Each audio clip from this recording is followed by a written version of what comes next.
The Queen has pulled out of the Commonwealth Service. Prince William was called out for being ignorant by Omid Scobie, a reporter and friend of Meghan Markle, and Prince Harry is doing a striptease for the Dutch team for the Invictus Games. Hello, my name is Brittany, and this is Royal News Network, and we are going over the Royal Rundown. So this is everything, all the royal news from this week, given to you in a succinct fashion with a little bit of fun and commentary. So if you like this, feel free to subscribe, and without further ado, let's get started. All right, guys, so it came out on Friday. We actually had a lot of royal news from the British royal family on Friday. So it was officially announced that the Queen will no longer be attending the Commonwealth Service. So this happens every year in March. Obviously, we haven't had it for the last 2 years. I believe the last 2 years have been digital, but this is a pretty big event in the royal calendar. Usually all of the most senior royals attend. So this includes Prince Charles, Camilla, the Duke and Duchess of Cambridge, the Earl and Countess of Wessex. Basically the whole royal family shows up, and it's a service held at Westminster Abbey. Most famously, most recently, the last one in 2020 was the last formal engagement for Prince Harry and Meghan Markle before they left the royal family. And there was quite a lot of interest in the lack of exchange, or the bit of exchange between Prince Harry and Meghan Markle and Prince William and Catherine. There was a bit of kerfluffle because Harry and Meghan would not be allowed to walk in the procession, and so Kate and William couldn't either. So this year should be a kind of a return back to normal. But unfortunately, it will not include the Queen. In an official announcement, Buckingham Palace said, after discussing the arrangements with the royal household, the Queen has asked the Prince of Wales to represent Her Majesty at the Commonwealth Service at Westminster Abbey on Monday. The Queen will continue with other planned engagements, including in-person audiences in the week ahead. As planned, the services will be attended by the Prince of Wales, the Duchess of Cornwall, the Duke and Duchess of Cambridge, and Princess Alexandra. The Duke and Duchess of Gloucestershire will no longer attend following the Duke's positive test for COVID. The Queen's Commonwealth Day message will be distributed in the usual way. So this announcement isn't necessarily a huge surprise. The Queen has been struggling with her health recently, and it was officially announced that she has decided to make Windsor Castle her permanent home. So she will no longer travel between there and Buckingham Palace, and most likely she will live out her last years at Windsor.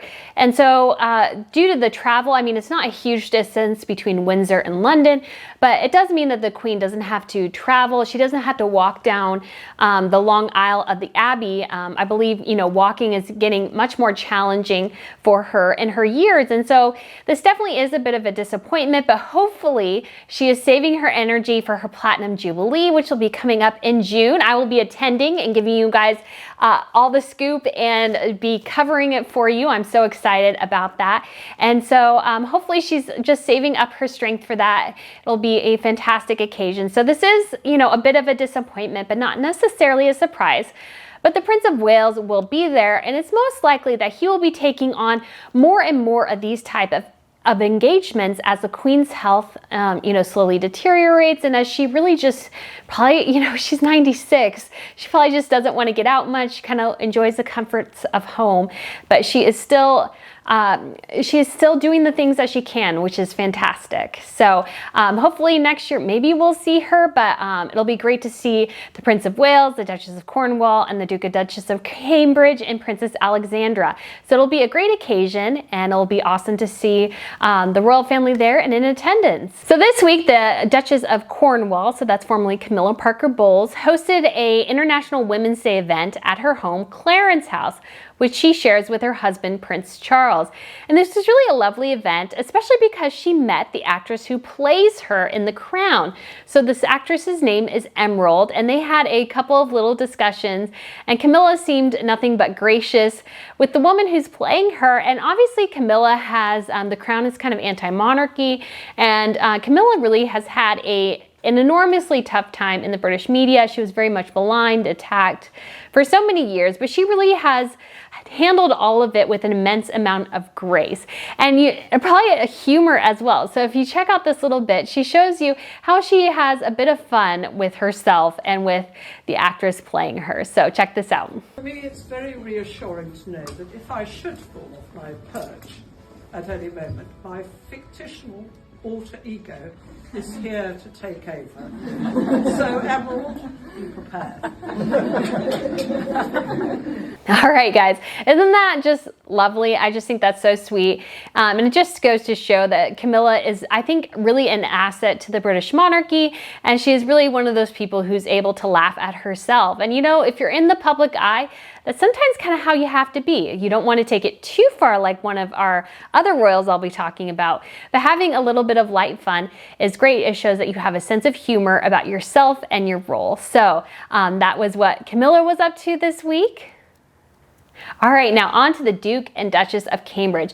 So they had made an emotional visit to the Ukrainian Cultural Center, where they brought some homemade treats from Kensington Palace. So this was some brownies and some homemade granola bars. And so it was just a very emotional engagement for them. You could tell they have been deeply impacted by what's happening in Ukraine. We found out as well that their children have been asking them about it. Apparently they've been hearing about it in schools. And the couple said they were struggling a bit to explain it to them without, you know, scaring them, but giving them enough so that it kind of satisfies their curiosity. And so they've met with volunteers who are packing things to send off to refugees. And the engagement really went off without a hitch. However, Prince William made a comment, and one of the reporters there added a qualifier to it that the prince didn't actually say. And Omid Scobie, who is a reporter and friend of Meghan Markle's, used this opportunity to really try to malign Prince William's character, and he got hashtag Prince William is a racist trending on Twitter, which is really unfair to Prince William. So just to kind of give you an overview, this is what Prince William said. And you can listen to some of it in this clip, but I'll also read it for you because I don't know if the sound quality is all that great. You know, from our generation, it's very alien to see what's happening in Europe. But we're all right behind you, thinking about you guys a lot, and I know all we can provide, we feel so useless to really provide words, but we are thinking about what happens. Prince William said, "It's very alien to see this in Europe. We are all behind you. The irony is that it brings Europe together. Europe is closer together than it's ever been before because of Ukraine. We've seen a lot of that Ukrainian spirit already. Keep it together. Everyone is there for you. We feel for you. We really do." Now, one of the reporters there, with part of the press association, said that Prince William also added this, that Britons were more used to seeing these type of conflicts in Africa and Asia, and Prince William did not say that. However, Omid Scobie, picking up on this and wanting to cause controversy and problems for the future king, tweeted and then deleted this. "Unsurprised to see backlash against Prince William's ignorant remark," reported by the Press Association. "Europe has seen some of the bloodiest conflict in the past 2 centuries. Balkans, Yugoslavia, Germany, and Kosovo, to name a few. But sure, let's normalize war and death in Africa and Asia." Now, of course, nobody is denying that there was obviously World War II. There was what happened in the Balkans and in Yugoslavia and Kosovo with the civil war and genocide there. Nobody's denying that, but this is quite a unique conflict, especially for Prince William's generation. And so I don't think he was out of line with his comments. However, I feel like Omid is taking a line out of Harry and Meghan's book and is really trying to tarnish the monarchy the best he can. He always takes a negative slant towards the Cambridges.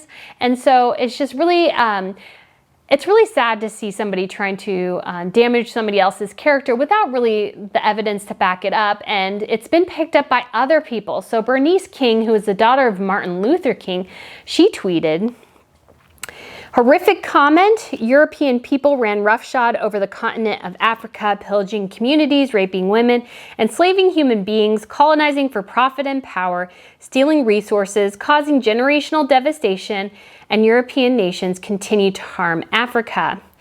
In addition to that, Jake Trapper from CNN also said, he posted a picture of the Duke and Duchess of Windsor meeting Hitler, writing, "Read a book about your own family, dude." Again, this is all very, very much out of line. It has nothing to do with what Prince William said. It's just a way to attack his character and the character of the monarchy. And I think, again, William was not out of line in what he said. Obviously, you know, conflicts that are within your backyard affect you more, and many people have been talking about maybe that we're looking at World War III. So it's really disappointing to see such a lovely event get tarnished in such a way. So that is what's happening with the Cambridges next week. Obviously, they'll be at the Queen's Commonwealth Trust, and they'll be doing the St. Patrick's Day event that they usually do. So that'll be with the Irish Guard. So that'll be great fun. And so I'm really looking forward to that. And they have their tour coming up as well in Belize, Jamaica, and the Bahamas. So they'll be sort of in my neck of the woods. And so it'll be really exciting to see them out and about. All right, guys, so on to Harry and Meghan. And man, there's always, I feel, a lot of news dropped on Friday with them. So I'll go over the couple of the stories we had this week. So there was the story that broke on Sunday or maybe Monday that Prince Harry was in Texas for a rodeo. We don't know why. It's kind of weird.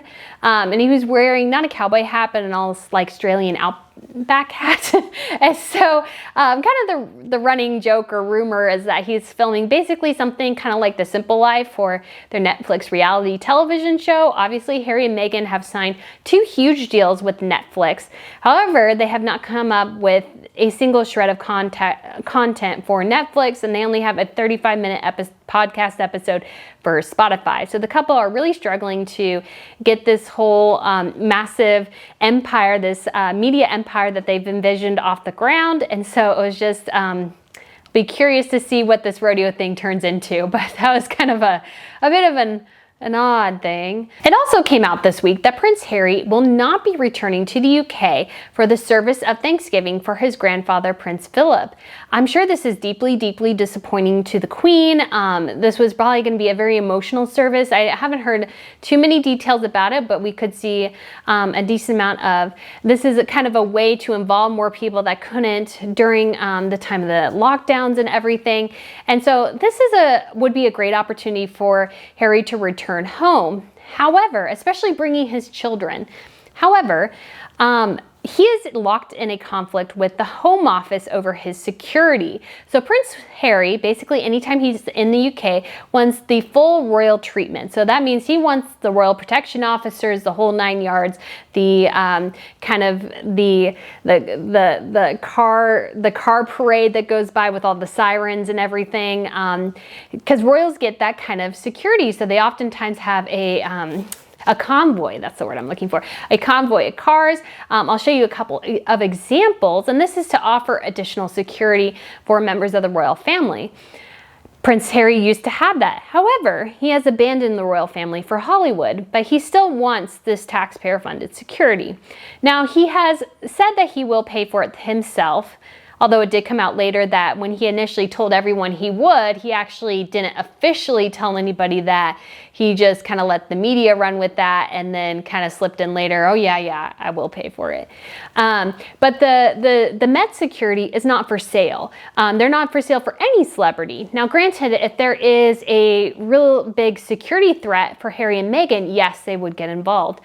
And if Harry and Meghan are in the UK for an official engagement, like let's say Prince Philip's service at Thanksgiving, they would be offered that additional security. So there's really no excuse for Harry not to come to this event, except that it's just kind of vindictive at this point. He's really railing against this lack of security that he doesn't have, that he believes he is owed. He says it's too dangerous to live in the UK or to be in the UK without this security. Despite the fact that in Los Angeles, I mean, there's been a rash of home invasions, robberies. There was one that I saw recently where some guy was trying to sell candy, I guess, door to door. And when this woman opened the door, 3 other people ran into her house and stole things. Like, I've never heard of that, like in broad daylight with a Ring video. And so it's not like, you know, back corner of the street or anything. And there's tons of videos of people walking out of the stores with bags and items. And then there was even one woman who was pretty prominent member of the Beverly Hills scene who was followed home and killed in a robbery. And so really, I feel like California is much more dangerous than the UK. Although I do see Harry's point.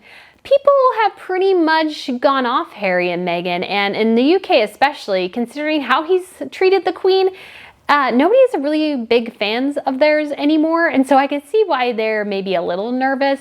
Probably most likely to be egged or have, rotten fruit thrown at them is more likely what's going to happen. This grave threat that is around Harry and Meghan really doesn't exist. They're not consequential to the monarchy anymore. They've left. Harry's sixth in line. He will continue to go further down in the line. He'll get a brief bump when his father and then his brother become king, but as his nephews and niece have children, he will go further and further down that line. That's kind of how monarchies go. And so just really this temper tantrum is very disappointing. And the fact that maybe he says he wants to see his grandmother as soon as possible. However, when you have a relative who's 96, basically she'll be 96 late next month, you're not guaranteed tomorrow. She could die in her sleep, and you can't plan for something like that.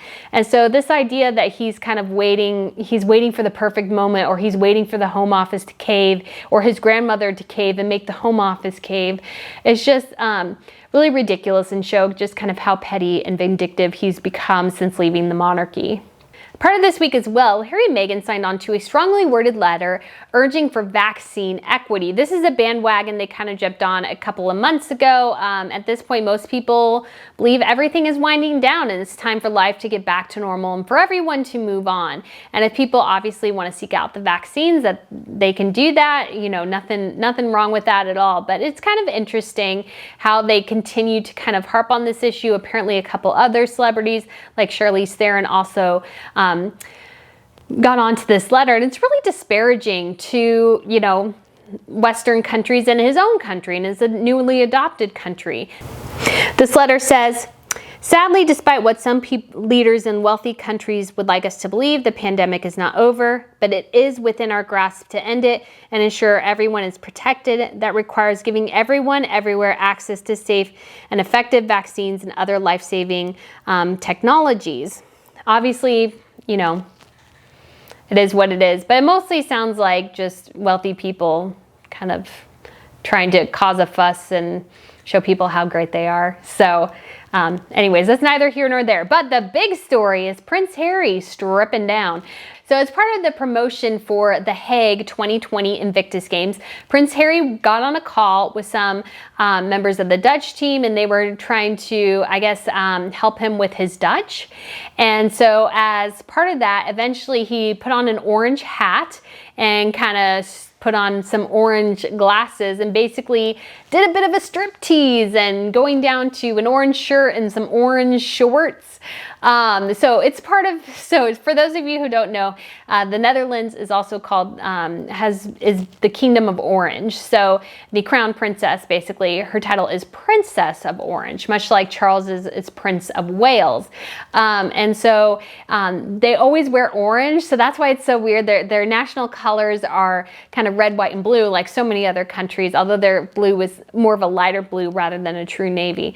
But their country colors, they always got an orange because there's Kingdom of Orange. So this video is just a bit cringy, and honestly, it's kind of undignified. Now, if you look at that video and compare it to the 2016 video that Prince Harry did with his grandmother, the Queen, where he did the mic drop moment with the Obamas, I think is 10 times better. It just looks gimmicky.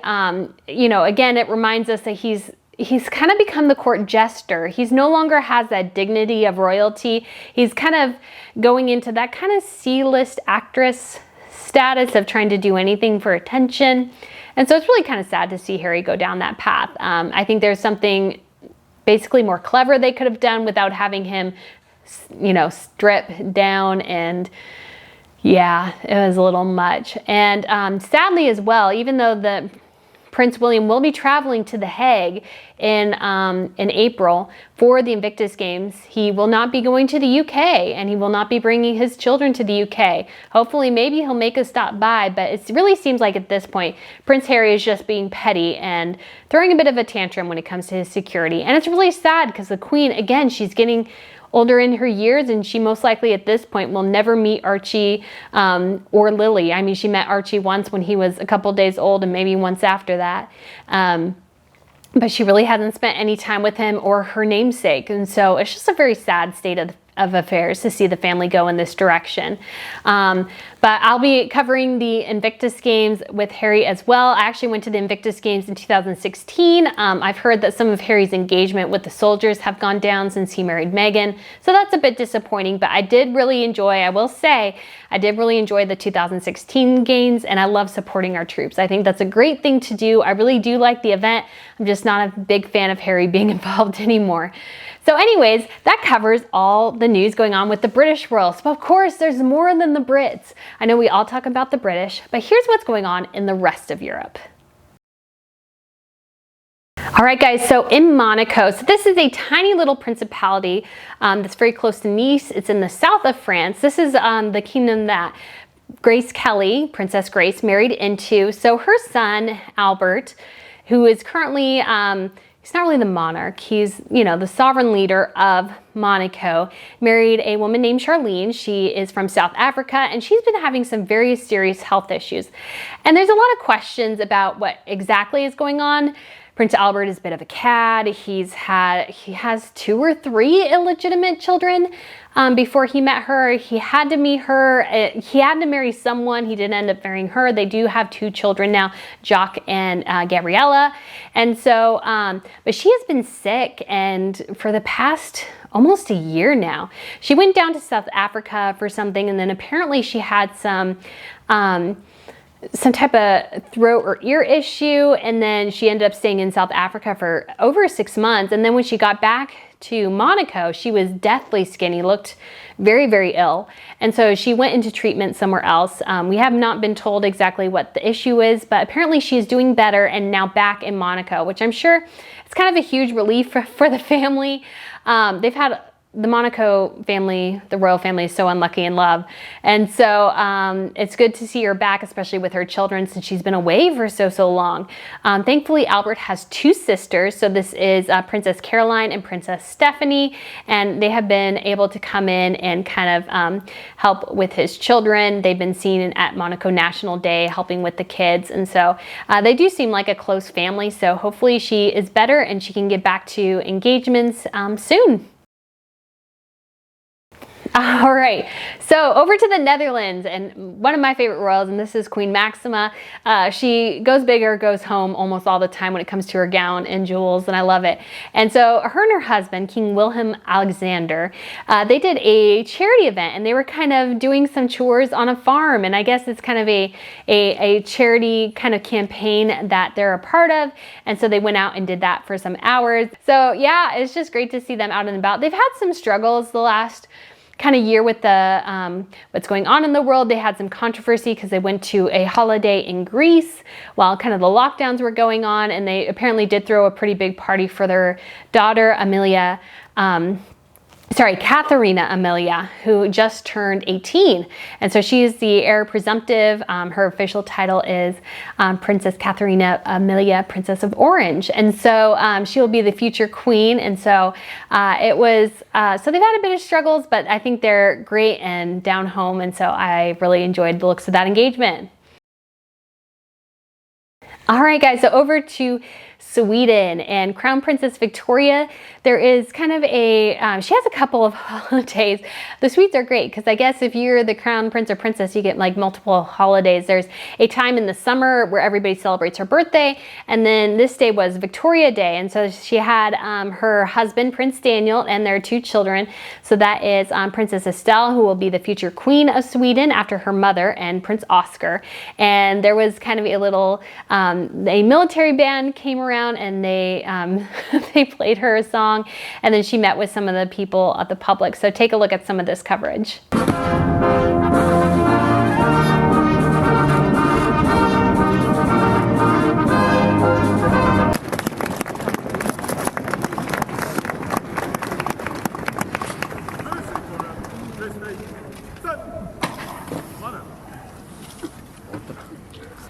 All right, guys, isn't that great? I love Crown Princess Victoria, and they're all matching in gray, which I feel like is a bit depressing, but they're also in Sweden, and it's probably very cold.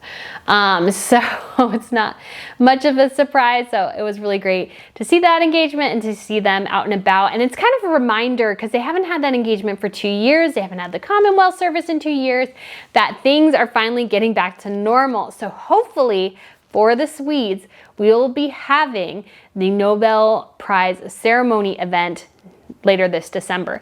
That is an event where all the ladies dress up in their very, very finest. They all wear tiaras, they all look gorgeous, and they have kind of several days of celebrations where they meet with the Nobel Prize winners, they have dinners, so it's really, really a fun engagement in terms of royal watching, because the funnest is when you get to see some of these tiaras come out of the vault.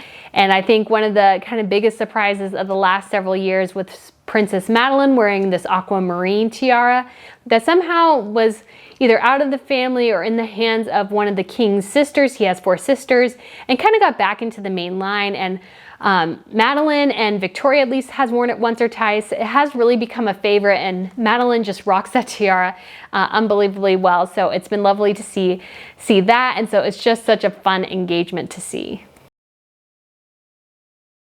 King Philippe and Queen Letizia of Spain are currently in the Canary Islands at Santa Cruz de la Palma, and they are doing a little mini tour there. These are kind of islands, I think more kind of more in the middle of the Atlantic Ocean. So they're in the Canary Islands. I'll show you a map. I'm blanking on exactly where, but they're doing a little bit of a tour there, you know, congratulating the people. I don't know exactly why, because I don't read Spanish, so I can't read. So I get little bits and pieces from other places, but it's great to see them out and about. King Philippe and Queen Letizia, I believe, have one of the hardest jobs of most royal families, which is maintaining the popularity, or trying to maintain some of the popularity of their royal family. There have been several deep scandals in Spain. One of the king's sisters, her husband is currently in prison, or has been in prison, for kind of embezzlement and fraud. The king was deposed, basically, or forced to abdicate for his son due to a scandal where he decided to go to Botswana with his mistress during the recession, which hit Spain especially hard. Yeah, that's not a good idea. Generally, don't do that. Don't do that. And so they've really had, I think, one of the deepest struggles of trying to maintain the popularity of the monarchy and actually keep it in power. Spain's monarchy has obviously a deep, deep history, so it'd be a real shame to see it completely disposed. And so they walk a very fine line, and I think they do it very well. So it's really good to see them out and about. All right, so guys, Belgium, King Philip and Queen Matilda of Belgium have been kind of out and about meeting Ukrainian refugees, and they also held a reception for those who have helped with the pandemic. And so the King and Queen, much like Philip and Letizia, have also gone through a change in leadership. So King Philip's father, King Albert, had an illegitimate daughter, and she has actually sued to get her royal title and got it. And so this was a big scandal in Belgium. And so the king basically abdicated in favor of his son. And so his son and his wife, Matilda, have been the king and queen since about 2013, 2014. That was when there were several abdications that happened. So that happened in 2 for scandal. So that was in Spain and Belgium. And then there's a history in the Netherlands of the monarch stepping down at a certain point. And so they've really had to navigate this kind of change. King Philip and Queen Matilda, they have 4 children. Their oldest is Princess Elizabeth, and she is currently studying at the University of Oxford. And so she is the Duchess of Brabant, and she will be the future Queen of the Belgians. And so that's what's going on in Belgium. All right, guys, moving on to Denmark. So this is Queen Margrethe rules Denmark, and well, not really rules Denmark. She's the queen and the monarch, but you know, constitutional powers, everything else applies. That's pretty much everywhere in Europe. It's mostly a ceremonial role, but hey, she is the head of state. And so she has 2 sons, Crown Prince Frederick and Prince Joachim and his wife Marie live in France and aren't really working members of the monarchy anymore. So it mostly falls to Prince Frederick and Crown Princess Mary. And so they had a couple engagements this week. Crown Prince Frederick was meeting with the Red Cross, the Danish Red Cross, to learn more about what they're doing in regards to Ukraine. Crown Princess Mary also held a meeting in regards to Ukraine, I believe with the WHO, and I really liked her look there. And then she also did an event in regards to National Women's Day. And so and when it comes to fashion, Crown Princess Mary is one of my favorite to look at. And I think I'm going to say that for this week, her Alexandra McQueen blazers are probably my favorite royal look this week. So what do you guys think? Let me know if you agree below. All right, guys, so on to the Norwegians. So Crown Prince Haakon and his wife, Crown Princess Mette-Marit, attended a service of peace at the Trinity Church in Oslo. So they lit a candle. Obviously, you know, for Europe, Norway is one of the countries that actually does border Russia. At the very, very northern border of it, it borders Russia. And so they went to a church service and just, you know, it was an ecumenical church service, basically, you know, hoping for peace and praying for peace. Obviously, Norway, as one of the countries, a NATO country that borders Russia, they are very nervous. And so it was great to see them at that service. And they also held a children's roundtable on climate change. Obviously, they are very into climate change as well, as most of the rest of the royal families are. And so they hosted it at, I believe, their home. And so they, you know, kind of went and discussed that with all these young kids there. And so it was a really great event to see. And it looked like kind of a really great kind of design of the room. And so the Norwegian royal family is technically very new and very young. I believe they've only been around for probably a little over 100 years.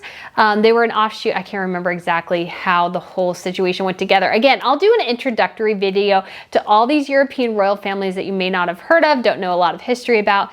Some of them have much deeper history than others. And then if you look at some place like Germany, actually, and Italy, they're all little mini pocket kingdoms or cities that were run. And so especially in Germany, you have princes and princesses who represent kind of these different areas like Prussia and Bavaria and those sorts of things. So, so yeah, I'll be doing videos about that at some point. All right, guys, so this was my first weekly royal rundown. So let me know if you liked it or not. I just thought I'd try this because it is great fun to learn about what the rest of the royals are doing and discuss. I have a blog as well, royalnewsnetwork.com, but I can't always get to everything in writing, and I really want to grow this YouTube platform. And so I'll be doing a lot more on here and getting to stories basically that I couldn't get to the rest of the week. So let me know what you think. If you like this video, give it a thumbs up. And if you want more content like this, please let me know, and I will be happy to oblige. I thought this was great fun to learn with kind of what the rest of the royals are up to this week. I just love royals. I enjoy kind of this process of learning more. It's fun for me, and I hope it's fun for you as well. So I look forward to seeing you again very, very soon. Bye.